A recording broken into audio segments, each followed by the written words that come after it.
Hello friends, it's Greg here again on the Blue Feather Ephemera channel. I have an eBay store by the same name where I sell vintage magazine print advertising.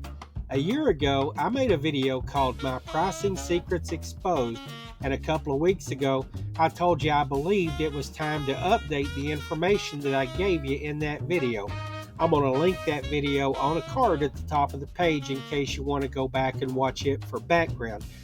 In a nutshell, we'll be looking at all of the things that I take into consideration when I determine what price to put on an ad. So let's get started. When I showed you this graphic last year, I said, imagine that you have a bucket and what the customer pays is the money going into the top of the bucket. And that's on the left-hand side. The customer pays the item price that the seller charges and also pays the shipping price that the seller charges. There's mention of taxes there. I said that the customer pays some tax, eBay withholds the tax and sends it where it needs to go, and we never see it. But I did mention it on the slide. On the right side, I said to imagine what the seller pays are the costs that poke holes in the bucket and let some of that money out. The seller pays for the cost of the ad that they put up for sale, materials for packing and mailing. We'll go into detail about that in a minute because I've updated that. Actual postage, and it's discounted when we buy our labels through eBay. We get the U.S. Postal Service commercial rate. I mentioned that in the bonus topic video last week. eBay fixed fees, eBay fee on final value, eBay promotion charges, that's if you promote your listings, and then other promotional costs, that's if you send best offers or if you run a sale, have coupons available for the customer, or discount your products in any other way. So those are the things that poke holes in the bucket and let some of that money flow out. Now, I'm doing things a little bit different. Let's update this. What you just saw on screen amounts to a little bitty change. There's a line that I used to strike through shipping charges. Now, what I did is I eliminated shipping charges for the customers in my eBay store, and I went to 100% free shipping. I feel like if you deep dive into eBay's website, there's justification for that. I'm going to show you where I found it. We'll dive a little bit deeper into the eBay website here in just a second, but I want to pause to say that, you get these ideas by watching eBay sellers on YouTube, and all the time they say buyers respond to free shipping. And they also say the algorithm gives better treatment to products that show free shipping, and so on and so forth. And I feel like that's something that I can put some trust and faith in. They don't, there's a good reason they call them influencers, because 99% of the time they're giving you the best possible information that they can come up with. If they didn't, they'd lose their following. What I found here on the eBay website is hard to find, and I actually had to do it through an AI search. But what this is this is a export.ebay.com in English language, and this is designed for overseas sellers. This is the only place that I could find it in writing. It may be out there in other places on the eBay site, but this is where I found it. And what you do here is you go to Service and Tools, and once you select that, you go to Shipping. And right down the screen here, it says check the step-by-step guide to shipping. Once you get there, you go down the page just a little bit again, and it says shipping cost. You got to go there. Now, trust me, this is why AI was necessary. But right here, the first bullet, we recommend offering buyers free shipping. More than 80% of buyers look for items with this option. And then, most importantly, it says, and the free shipping option boosts the listing's visibility. And that's just a plain language way of saying that the algorithm loves free shipping. It's tempting right here to go off topic and kind of focus on the free shipping for a minute. I'm not going to do that. We've got to stay on the numbers that I promised to show you. However, there is one important thing to note. In my store, this free shipping change, I'm going to show you what I've seen and what I hope to see coming up. Going to store performance, let's look at sales. And I'm going to go back to a date before I made the change around July the 10th. And I'm going to change this from the last 31 days to last month and generate that report. And I'm going to show you what I see here. I see total sales of $1,845 and selling costs of $782. Now, the total sales is what I want to go up, hoping that more shoppers are finding and are willing to pay for these ads with free shipping. That's the treatment from the algorithm and the buyer's response to the free shipping. And then selling costs right here, I know they're going to go up because I'm not taking in money on the front end for the seller. They're not paying shipping, but I'm still paying shipping costs, which have gone up since the post office raised its rates on July the 13th. And so when you go down the page here, it gives you your selling costs as a percentage of your total sales. And I used to hover right around 40%. Then we had a couple of post office rate increases. And I know this is hard to see on the screen, but I'll highlight it right there. It says that $782.85 is 42.4% of my total sales. Now, I do expect that that's going to go up to 55 or 60% because I'm going to pay the cost of shipping, but I'm not going to be taking that money in from shoppers. And so what I hope to see going back up here is, and maybe right smack in the middle of summer wasn't the time to make this change and get an accurate reading.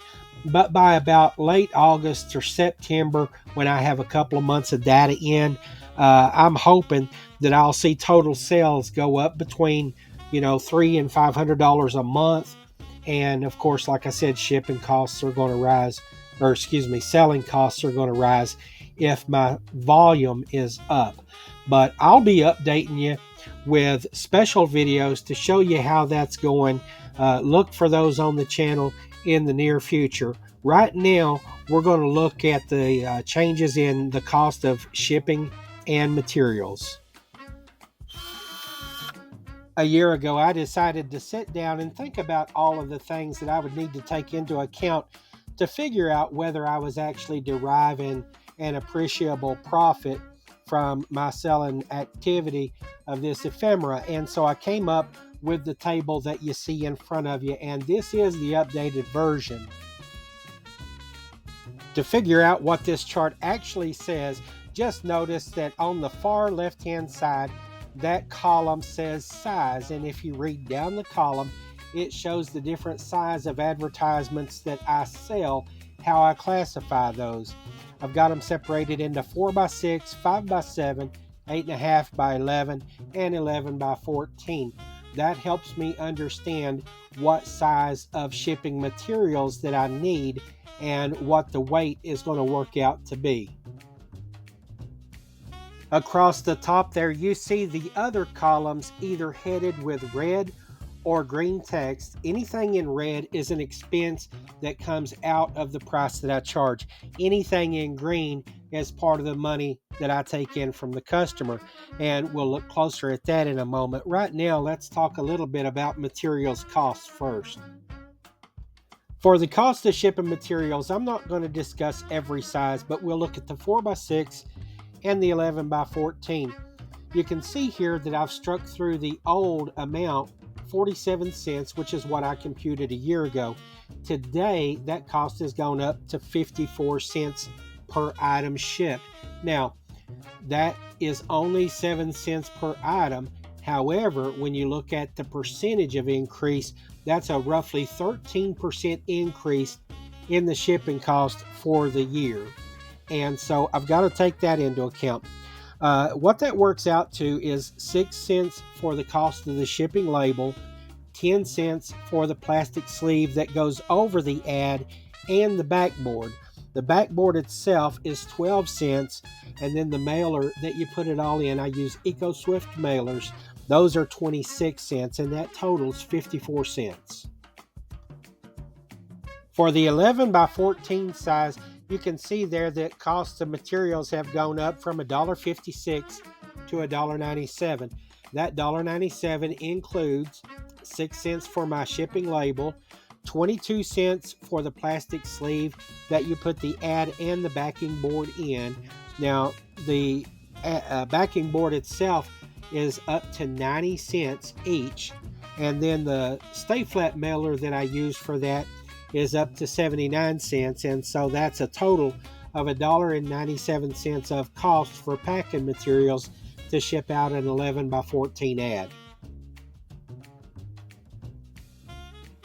The next column shows the postage paid by me, and when I put this video together a year ago and created this table, that $4.63 amount that you see struck through there was for a 4-ounce item going as far as it could go according to the post office. That is a zone 9 distance from me, the shipper, and that would have cost $4.63. Now, I had established a $4.77 flat fee when I established this store back in January of 2022. I had never changed my flat rate shipping until July the 10th, just a week ago. I mentioned that. I'll talk more about it maybe a little bit later, but also in a special future video. But I went from flat rate shipping to free shipping, and so I am paying 100% of the cost of mailing things, and that cost has gone up for a 4-ounce item going to zone 9. The highest possible cost for me to mail an item of that size is $4.85. So that is a 22-cent increase in the maximum postage that I might pay if I sell an item that will ship in material of that size. I need to mention right here that this is very specific information I'm giving. This is for Ephemera sales in standard packaging in the weights up to 4 ounces, 8 ounces, 12 ounces, and 16 ounces. Now, the U.S. Postal Service on July the 13th, they introduced some new standards for what they call non-standard packaging, which includes metal and wooden shipping containers and cylinders, some other dense type mail, and things that also don't apply right here. But for paper ephemera, standard packaging, this is the zone chart that's applicable. And if you're not very familiar with zones, I'm going to pause right here real quick and show you where you can get a resource to learn more about that. I'll show you here, but I'll also include it in the video description. Let's look together briefly at this U.S. Postal Service domestic zone chart. And this was a little bit hard to find. That's why I'm going to put a link to it in the video description. What you're seeing here is how to calculate a zone based on an origin zip code. For example, this is going to look different if you're a person in South Carolina than it will look to a person who is shipping from Kansas. It's all based on the distance from the origin zip code. I'm going to go ahead and put in my own origin zip code. It goes by the first 3 numbers of the zip code, and I'm going to submit that. Now, let's take a look at the output here for me. What you see here when you go down in the chart is my origin zip code 408 lies within that range right there, 407 to 409, and that is zone 1 for me. Right down below that is 413, that's also zone 1, and 417 to 418. Those are zone 1 destinations as well. And that's a little block of counties here in southeast Kentucky, probably about 30 counties. What else you see on the chart here is there is one range of zip codes here, the 242 zip codes are in Southwest Virginia. That's a small little group of counties right across the Virginia line from me, probably within about a 25-mile radius. Those are also Zone 1 destinations. Those Zone 1s, that means that's the cheapest place that I can ship to. Now we're going to look at a range of zip codes here out in the western U.S. and other destinations. There's some places here, 893 to 895, all the way up to 988 to 999. Those are all West Coast or further destinations. We're talking Washington, Oregon, California, also parts of Nevada, but that also includes Alaska and Hawaii. Also, military post offices in the Pacific region, those APO, AP, and APO, FP, I think is what it's called. Those overseas military post offices in the Pacific region. It also includes Guam and American Samoa. So those are Zone 8 and Zone 9 destinations. Now we're going to go back to my table and we're going to see what it means in that context. As we take another look at the table there, you can see that the highest amount of postage that I can pay for things shipping to both Zone 8 and Zone 9, $4.85. Now, a majority of the things that I ship ain't going that far. I'd say that I'll fall in the mid-range of this chart right here, probably Zone 4, 5, 6. Very few items do I ship to my Zone 1, but the Zone 1 cost would be only $4.20. Now, if you jump over to the right-hand side and you consider that shipping might be as much as 60 cents cheaper than the net profit you're going to see on this size of ad at this minimum cost of $7.77 per item, is going to be in the ballpark of almost double. So in the $1.30 range there. Without changing the screen at all, let's go ahead and look down at the 11 by 14 inch ad with the materials cost of $1.97 and postage paid a maximum to zones 8 or 9 of $6.24. eBay charges will be $2.14. The minimum price I establish on that size of ad is $12.77, and that yields me a net of $2.17. Just one more thing to note there. On the range of packages for 11 to 14 ounces weighing between 8 and 12 ounces, the cost is $1.97, but the postage rate is going to vary greatly between zones 1 and zones 8 and 9. It's a different amount of variation. Up above, you saw a 65 cents difference between the lowest and the highest. Here, it's an 86 cent difference between 538 and 624. And so I have the potential, if I ship to a closer distance or a closer proximity, of making a little bit more on this size of ad, but my minimum profit on an 11 by 14 is $2.17.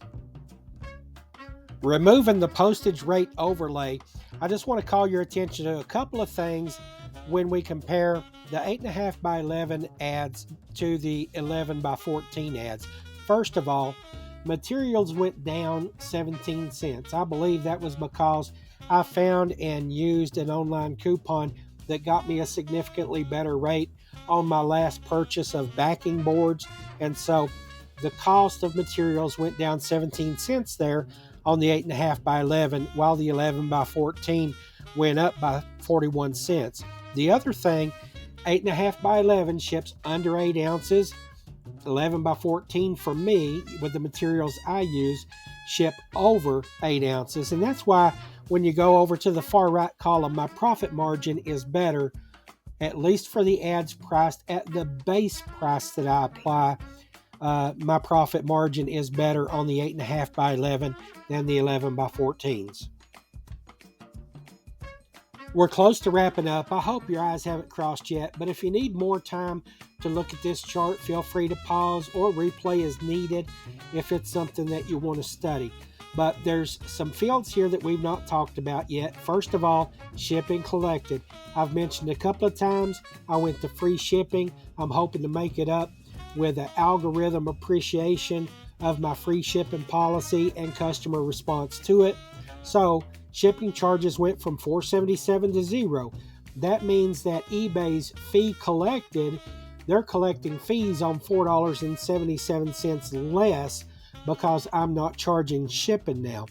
But you also have to take into account taxes. Customers pay taxes based on their locality, and I never can tell with accuracy what that is. eBay charges it, eBay collects it, eBay sends it to the jurisdiction. However, a part of eBay's fees or charges are based on that taxed amount as well, or the tax derived on the amount of the sale. And so it can vary by pennies or dimes per sale. And I'm going to show you how I calculate these numbers for eBay charges and my net profit.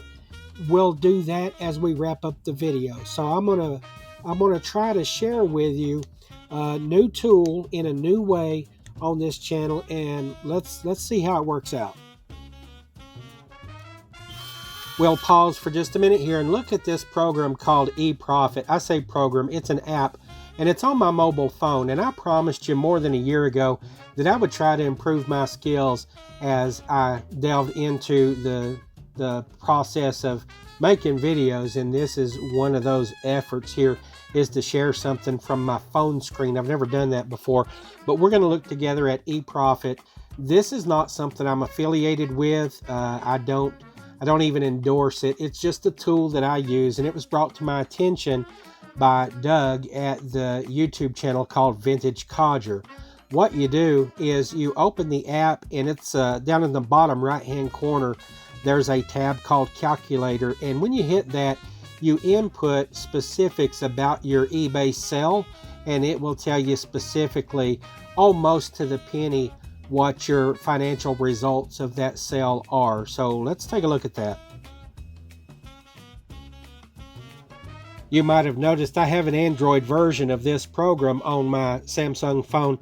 They also have an Apple version available. But what you see here, beginning at the top, the eBay fee, that's a calculated amount. There's nothing there until I start entering data. The next field, though, is the eBay fixed fee, and it says 30 cents. That's like an insertion charge. They just charge it on the back end. They don't charge you anything until your item sells. The return on the investment will be calculated as we enter numbers. So let's do that for a couple of recent sales. I've been checking things out to make sure that I'm not accidentally losing money and that I have at least an acceptable net revenue on these ads that I'm selling. So I sold a Beatrice LaChoy ad. It's a 4x6 ad for $11.77 the other day. Let's put this one in here. I did not charge any shipping. My shipping cost, it went to Sun City West, Arizona, and that cost was $4.65, but you have to add to it my shipping materials, which is 54 cents, and that makes it $5.19 cost to ship. And then for all of my items, I'm putting in a quarter.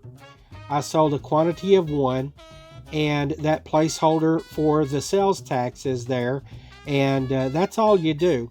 It shows you some numbers at the top, but you can look at more, and I'm going to go there, and it has the profit breakdown. My sold price is the only thing that added money into the top of that bucket that I was talking about early in the video. My item cost, the eBay fee of $1.56, the eBay fixed fee of 40 cents, and then shipping fee, $5.19 comes out. Now, why it says eBay fixed fee 40 cents when it had 30 on the previous screen, I'm scratching my head about that. But this is overall pretty accurate within pennies, and it says my return on investment was 80.41%, $4.37 net. And so, yeah, up there, it must be the category of this item, because down here where it says eBay store select category, I did not pick any particular item category because collectibles fall in all other categories that is up at the top of the page. You can read down the list here. There's a whole bunch of different kinds of things.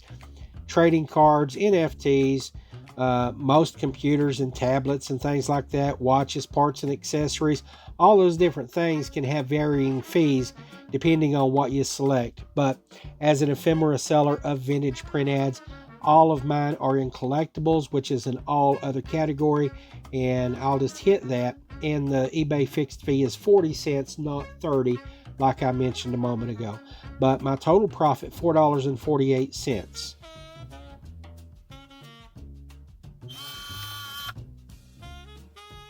I'll show you one more small ad here. This is another 4" by 6" ad. So it's in the same weight range, under 4 ounces. The first one that I showed you went to Zone 7 in Arizona. This one is going to Zone 4 up in New York State. This is an ad for Lexington Hotel, and let's plug in those numbers. I sold this one for $9.77, charged 0 shipping. Going to Zone 4, the shipping cost was less. It was only $4.45. You add to it the materials cost of 54 cents. That makes it $4.99 to ship. And we'll put a quarter in there for the cost of the ad itself. And I sold one of them. And that's what the input looks like here. Now, let's go to the total profit more drop down there and look at the profit breakdown. Again, my sold price $9.77. The item cost a quarter, $1.21 eBay fees. I've got to figure this out. eBay fixed price fee, 30 cents, not 40. So there must be some kind of breaking point for over and under $10.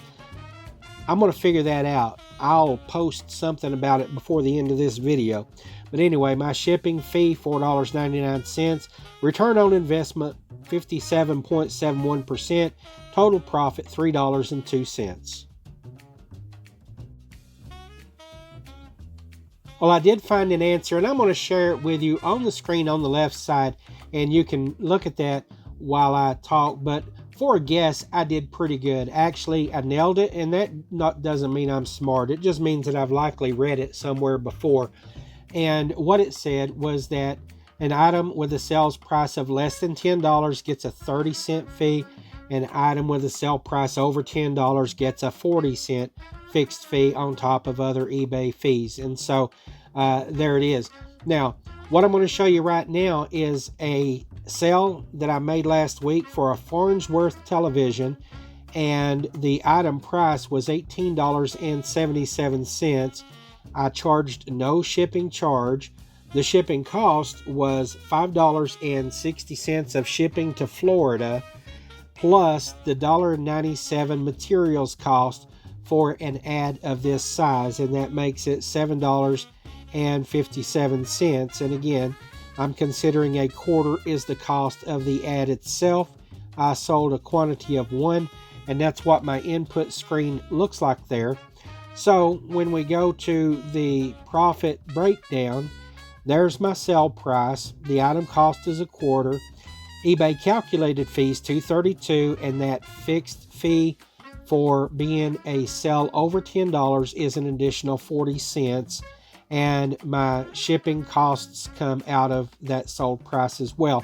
So my return on the investment is 105%, and my total profit for that one ad is $8.23. So now it's time to summarize what we've looked at, and it's important, I think, because you've got to be sure that you're not shooting yourself in the foot, basically, with all of these kind of obscure fees and charges and things that you might not take into account.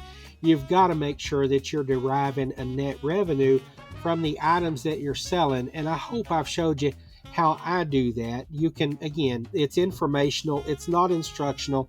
I say that in every video. If I don't, I should. We've looked at increased materials costs, increased postage costs. We've looked at the effect that free shipping is going to have on my bottom line on these base cost ads.